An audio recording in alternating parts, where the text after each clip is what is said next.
So we have our graphics, our text, and we've animated it. But before we get to rendering, we'll take a look at these graphics and see if we can add some depth by utilizing some of Hitfilm's 3D features.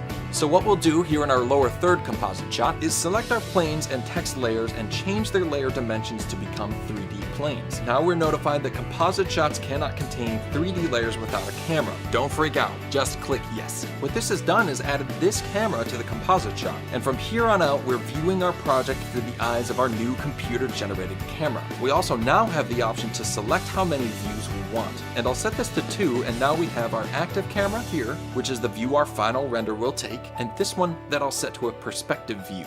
Now when I zoom out and position the perspective a little further back, we can see that this is our new camera. If we wanted to, we could move this camera around, animate it, and do all sorts of crazy things like change the lens, zoom position, aperture, all sorts of other really awesome things. But for our purposes right now, I'm just going to utilize this perspective view so that we have a better understanding of what's happening in the software. So now with the ability to animate our graphics in 3D, I'm going to animate a simple rotation at the beginning and end.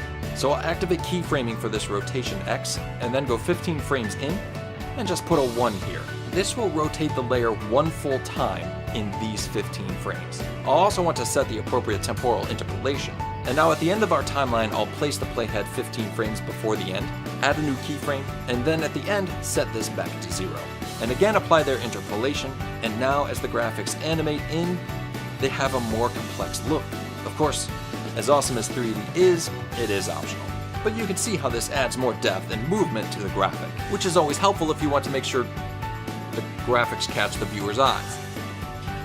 That's stupid. Thanks for watching. Don't miss the next episode on rendering, because if you're not using the right render specs, you won't be able to apply your awesome graphics properly. Help me out by sharing this video, I'd really appreciate it. And don't forget to subscribe.